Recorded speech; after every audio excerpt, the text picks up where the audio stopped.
दोस्तों ये बात तो सभी जानते हैं कि भारत और फ्रांस के बीच के आर्थिक संबंध काफी मजबूत है और यहां तक कि भारत ने फ्रांस से काफी मात्रा में राफेल जैसे विमानों को भी खरीदा है।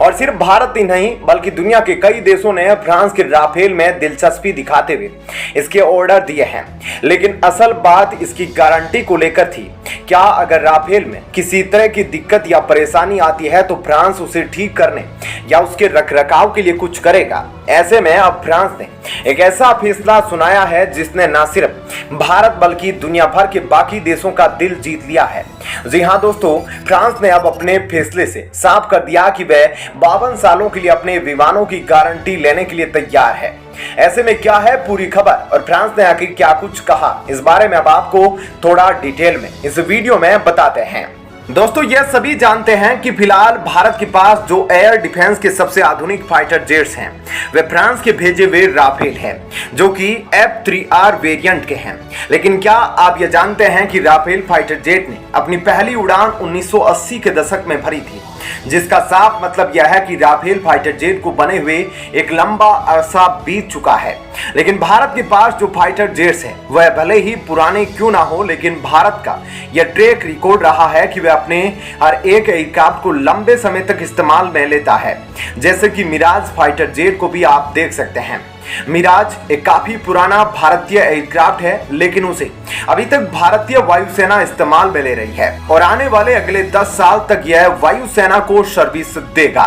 अब ऐसे में राफेल को लेकर यह सवाल खड़ा होता है कि क्या आने वाले दशकों में इसकी मेंटेनेंस और स्पेयर पार्ट्स के लिए क्या कदम उठाए जाएंगे। क्या फ्रांस इसकी मेंटेनेंस और स्पेयर पार्ट्स की सर्विस भारत को प्रोवाइड करवाएगा या फिर नहीं। इन सभी सवालों के चलते हाल ही में फ्रांस ने भारत को एक बहुत बड़ी गारंटी दी है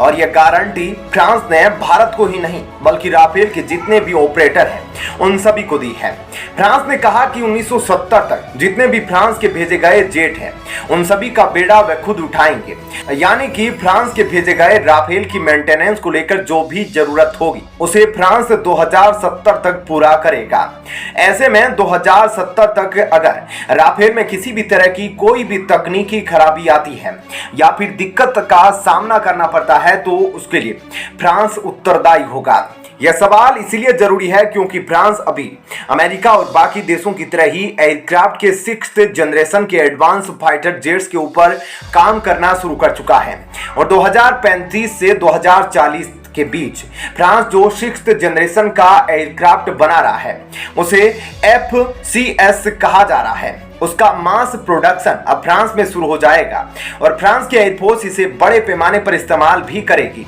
फिलहाल जो राफेल फ्रांस की एयरफोर्स इस्तेमाल कर रही है वह काफी पुराने हो चुके हैं तो उन्हें भी रिटायर करना वह अब तक शुरू कर चुका है। ऐसे में जितने भी राफेल के ऑपरेटर हैं उनके लिए बहुत ज्यादा चिंता का विषय यह है कि क्या फ्रांस से राफेल की डील करना उनको आने वाले वक्त में किसी तरह की मुसीबत में तो नहीं डाल देगी, क्योंकि भारत के बाद भी कई ऐसे देश हैं जो भारी संख्या में फ्रांस से राफेल खरीद रहे हैं और कई देशों ने तो इस वक्त 300 से भी ज्यादा राफेल का ऑर्डर फ्रांस को दिया हुआ है, जिनमें भारत के अलावा इजिप्ट और UAE जैसे कई देश और भी शामिल हैं। लेकिन फ्रांस ने 2070 तक अब तक अपने एयरक्राफ्ट राफेल की गारंटी को लेकर सभी राफेल ऑपरेटर देशों की टेंशन को कम कर दिया है। तो दोस्तों ऐसे में इस खबर के बारे में आपकी क्या राय है हमें कमेंट करके जरूर बताइएगा। और अब आपको बताते हैं ऐसी ही एक और बड़ी खबर। दोस्तों भारत ने यूनाइटेड नेशन में एक ऐसा बयान दे दिया है जिसने सभी देशों को हैरान कर दिया है। जी हां दोस्तों, जैसा कि आप सभी जानते हैं कि भारत काफी समय से UNSC में स्थायी सदस्यता के लिए प्रयास कर रहा है और इसी कड़ी में भारत ने एक ऐसा बयान देते हुए कहा कि या तो UNSC में सबको समान अधिकार मिलना चाहिए या फिर सभी परमानेंट देशों से वीटो छीन लिया जाना चाहिए, नहीं तो भारत ही UNSC छोड़ देगा। ऐसे में भारत की इस बयान के बाद से सभी देश हैरान हैं। अब आपको इस खबर के बारे में पूरा डिटेल में बताते हैं कि क्या है पूरी खबर। दरअसल दोस्तों यूनाइटेड नेशन में भारत के परमानेंट मिशन के काउंसलर प्रतीक माथुर ने संयुक्त राष्ट्र में खड़े होकर वीटो पावर पर एक काफी बड़ा बयान दिया है और यह बयान इतना धमाकेदार है कि इसने संयुक्त राष्ट्र सुरक्षा परिषद की नींव तक को हिला दिया है। क्योंकि इस बार भारत ने एक काफी अग्रेसिव मोड में सीधा यह बयान दिया है कि अगर यूनाइटेड नेशन में होने वाले रिफॉर्म के तहत सभी देशों को वीटो पावर नहीं दिया जाता तो वीटो को हमेशा के लिए अबोलिश कर देना चाहिए। यानी कि अब भारत यह बात खुलकर कर रहा है कि या तो परमानेंट सीट पर बैठे और देश के पास वीटो पावर और सम्मान अधिकार होंगे या फिर किसी को भी वीटो नहीं दिया जाना चाहिए, क्योंकि यह लोकतांत्रिक मूल्यों के खिलाफ है। साथ ही भारत ने अफ्रीकी देशों का हवाला देते हुए संयुक्त राष्ट्र को यह बात याद दिलाई कि आज कई अफ्रीकन देश खुलकर संयुक्त राष्ट्र में हो रहे अन्याय के सामने आ रहे हैं कि आखिर सिर्फ चुनिंदा 5 देशों के पास ही वीटो जैसी महत्वपूर्ण पावर क्यों है,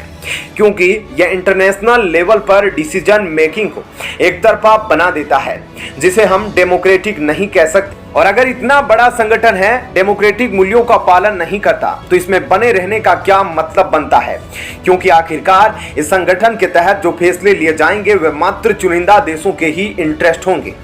दोस्तों, सिर्फ इतना ही नहीं बल्कि इससे पहले वीटो पावर पर भारत ने एक और बड़ा बयान देते हुए खुलेआम ये बात कही थी कि आज संयुक्त राष्ट्र सुरक्षा परिषद में मौजूद स्थायी देश अपनी वीटो पावर का इस्तेमाल राजनीतिक हितों को पूरा करने के लिए कर रहे हैं और इस संगठन में नैतिक मूल्यों को ध्यान में नहीं रखा जा रहा, जिसका नतीजा हम साफ तौर पर देख सकते हैं कि कैसे संयुक्त राष्ट्र लगभग हर बड़ी वैश्विक चुनौतियों को काउंटर करने में नाकाम रहा। चाहे हम फूड क्राइसिस की बात करें या एनर्जी क्राइसिस की बात कर लें या फिर यूक्रेन वार की, यूनाइटेड नेशन ने हर जगह काफी खराब परफॉर्मेंस दिखाई है। उसकी वजह से अब अधिकतर देशों का भरोसा इस संगठन से उठ चुका है। वहीं पर भारत की हां में हां मिलाते हुए संयुक्त राष्ट्र के प्रमुख एंटोनियो गुटेरेस ने खुद ही यह बात स्वीकार की थी कि आज दुनिया भर के ज्यादातर देश संयुक्त राष्ट्र में बदलाव का समर्थन कर रहे हैं, जिससे यह बात साफ हो गई है कि परेशानियां यूनाइटेड नेशन की लीडरशिप में नहीं बल्कि उन देशों में हैं जो आज परमानेंट सीट पर बैठे हैं और दूसरे देशों के साथ अपनी ताकत साझा नहीं करना चाहते,